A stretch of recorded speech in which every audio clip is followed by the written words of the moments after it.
வணக்கம் ஃப்ரெண்ட்ஸ். நாம் இந்த டிஜிட்டல் உலகத்தில் வாழ்ந்துட்டுருக்கோம். இன்றைக்கி டிஜிட்டல் இல்லாமல் எதுவுமே இல்லைன்ற மாதிரி ஆயிடுச்சு. ஆமாம், ஒரு எந்த விஷயம் இல்லாமையும் இருப்பாங்க. இப்போ கையில் ஃபோன் இல்லாமல் யாராலையும் கண்டிப்பாக இருக்க முடியறதில்ல. அந்தளவுக்கு டிஜிட்டலோட முக்கியத்துவம் வந்துருச்சு. இது உண்மையாலுமே ரொம்ப கெட்டதா இல்லை நல்லதா அப்படின்ற நிறைய டிஸ்கஷன்ஸ் நிறைய பேர் பண்ணிகிட்ருக்காங்க. ஈவன் இப்போ நான் பேசுகிறத நீங்கள் கேட்டுட்ருக்கிறதும் டிஜிட்டல் உலகத்தில் தான்.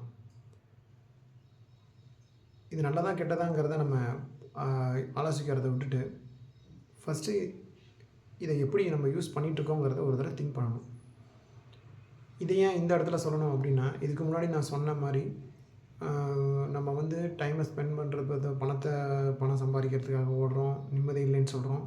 இந்த மாதிரி நிறைய விஷயங்களோட இந்த டிஜிட்டல் உலகம் நிறைய லிங்கில் இருக்குது இப்போது இருக்கிற காலகட்டத்தில். அதுதான் உண்மையான விஷயமும் கூட. ஏன் அப்படி சொல்கிறோம் அப்படின்னா,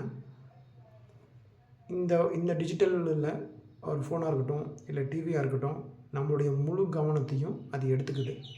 இப்போ நான் போன வீடியோவில் சொன்ன மாதிரி நம்ம உறவுகளை மெயின்டைன் பண்ணாததுக்கு காரணம், நான் பணம் சம்பாதிக்கிறதுக்கு ஓடிட்டே இருக்கிற காரணம் அப்படின்னு சொல்லிட்டு, ஒரு எக்ஸாம்பிள், ஒரு வீட்டில் ஏன் ரிலேஷன்ஷிப் சரியில்லைன்னா யாரும் உட்காந்து பேசிக்கிறதில்ல அப்படின்னு ஜென்ரலாக சொல்கிறோம்.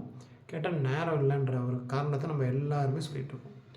எல்லா விஷயத்துக்கும் நேரம் இல்லைன்ற விஷயத்த நம்ம சொல்லிகிட்டே தான் இருக்கோம். ஆனால் ஒரு நாளைக்கு ஜஸ்ட் நீங்கள் காலையிலேருந்து ஒரு எக்ஸாம்பிளுக்கு நீங்கள் உட்காந்து ஒரு 10 நிமிஷம் திங்க் பண்ணி பாருங்கள். இன்றைக்கி உங்கள் வீட்டில் உங்களால் பேச முடியல, டைம் இல்லை. ஆமாம், ரொம்ப எல்லோரும் பிஸி. ஆனால் அதாவது நம்ம மைண்டே இல்லாமல் ஸ்க்ரோல் பண்ணியிருப்போம் ஃபோனை.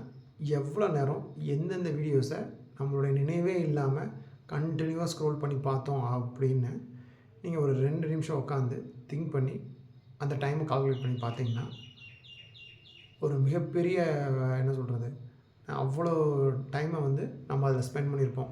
அதனால உங்களுக்கு நல்ல விஷயங்கள் நடந்திருக்கா அப்படின்றது உங்களுக்கு மட்டும்தான் தெரியும். அதையும் நீங்கள் பார்த்துக்கலாம். எந்த மாதிரி வீடியோஸ் நீங்கள் பார்த்தீங்க, எந்த மாதிரி விஷயங்களை ஸ்க்ரோல் பண்ணி பார்த்தீங்க, அதனால் உங்களுக்கு என்ன நன்மை நடந்துச்சு. இதில் நிறைய வீடியோஸ் போடுறாங்க, பாசிட்டிவாகவும் போடுறாங்க, நெகட்டிவாகவும் போடுறாங்க. அது எல்லாமே ஓகே தான். ஆனால் எந்த வீடியோஸ் உங்களை மாற்றுச்சு அப்படின்ற விஷயம் முக்கியம்.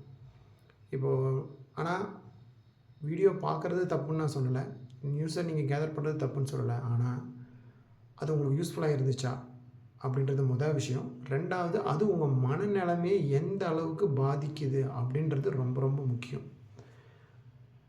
நிம்மதியாக பிரச்சனையே இல்லாமல் ப்ரெஷரே இல்லாமல் வர்றவங்க நிறைய வீடியோஸ் இந்த மாதிரி பார்த்துட்டு அவங்களுக்குள்ளார ப்ரெஷரை உண்டு பண்ணிவிட்டு பிரச்சனைகள் வர ஃபேமிலிஸும் நிறைய இருக்க தான் செய்யுது. அதனால தான் சொல்கிறேன், நீங்கள் உங்களுடைய டிஜிட்டலோட டைமிங்கை ரொம்ப முக்கியமாக உங்கள் கண்ட்ரோலில் வச்சுக்கிற வரைக்கும் உங்கள் லைஃப் இன்னும் சந்தோஷமாக தான் இருக்கும். இன்றைக்கி நான் சொல்கிற விஷயம் என்னென்னா, உங்களுடைய ஃபோன் யூசேஜை உங்களுடைய கண்ட்ரோலில் வைங்க. சரிங்களா? ஃபோனோட கண்ட்ரோல்லையோ இல்லை டிவியோட கண்ட்ரோல்லையோ, வீட்டில் இருக்கிறவங்க டிவி பார்க்குறாங்க இல்லைங்களா, அதையும் நான் சொல்கிறேன். அந்த அந்த உங்களுடைய தாட்ஸு, உங்களுடைய அழுத்தங்களுடைய விஷயங்களை உருவாக்குறத, சூழ்நிலைகள் உருவாக்கலாம். அது நம்ம ஃபேஸ் பண்ணுறது. ஆனால் நம்மளே வாலண்டரியாக போய் ஒரு ஃபோன் மூலியமாகவோ இல்லை டிவி மூலியமாகவோ எடுத்துக்கிறத அவாய்ட் பண்ண ஆரம்பிச்சிங்கன்னா கண்டிப்பாக 2 நல்ல விஷயம் நடக்கும். என்னதுன்னா, நீங்கள் ப்ரெஷரைஸ் ஆக மாட்டீங்க, உங்களுடைய ப்ரெஷர் கண்டிப்பாக குறைஞ்சிரும். அதே மாதிரி பேசுகிறதுக்கு நிறைய டைமிங் உங்களுக்கு கிடைக்கிற மாதிரி இருக்கும், மற்றவங்ககிட்ட பேசாத டைமிங் இருக்கிற மாதிரி இருக்கும். அது எல்லாமே கண்டிப்பாக பண்ணவும் முடியும். இதை நீங்கள் கொஞ்ச நேரம் உட்காந்து யோசிச்சு பார்த்தீங்கன்னா கண்டிப்பாக நடக்கும். ஓகே, அதுக்கு ஒரு சின்ன விஷயத்த நம்ம எல்லாருமே பண்ணலாம். என்ன பண்ணலாம் அப்படின்னா, ஜஸ்ட் ஒரு 1 ஹவர் ஒரு டைம் ஃபிக்ஸ் பண்ணிக்கோங்க. இந்த 1 ஹவர் நான் ஃபோனை எடுக்கவே மாட்டேன் அப்படின்னு சொல்லி ஃபோனை கொஞ்சம் ஓரமாக வச்சு பாருங்கள். டிவியை இந்த குறிப்பிட்ட டைமில் நான் பார்க்க மாட்டேன் அப்படின்னு நீங்கள் பார்க்குற டைமில் இருந்து இதை கட் பண்ணணும். நான் ஜென்ரலாக இப்போ நைட்டு தூங்க போகிறேன், அந்த டைமில் நான் 8 மணி நேரம் 6 மணி நேரம் தூங்குறேன், அப்போ நான் அந்த ஃபோனை பார்க்க மாட்டேன்றதை எடுக்கக்கூடாது.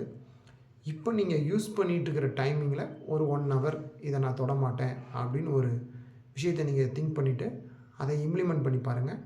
கண்டிப்பாக நீங்கள் பேசுகிற உங்களுக்கு டைமிங் நிறையா கிடைக்கும். அதே நேரத்தில் உங்களோட உறவுகளோட குழந்தைங்களாக இருக்கட்டும், இல்லை ஒய்ஃபாக இருக்கட்டும், இல்லை அப்பா அம்மா எல்லாத்துக்கிட்டையும் பேசுகிறதுக்கு அந்த 1 மணி நேரம் டைம் ஈஸியாக இருக்கும். இன்னொரு மிகப்பெரிய விஷயம் நடக்கும். என்ன நடக்கும் அப்படின்னா, நீங்கள் பேசும்பொழுது ஃபோன் கையில் இல்லை அப்படின்னா, கான்சியஸாக பேசுவீங்க. ஸோ அந்த கான்சியஸாக அவங்கக்கிட்ட பேசுகிற விஷயம் தான் உங்கள்கிட்ட இருக்கிற உறவை நெருக்கமாக வைக்க போகுது. ஸோ எல்லோரும் இந்த 1 மணி நேரத்தை ட்ரை பண்ணி பாருங்கள். ட்ரை பண்ணி பார்த்துட்டு உங்களுடைய ரிசல்ட் எப்படி இருந்துச்சுன்னு கமெண்ட்டில் சொல்லுங்கள்.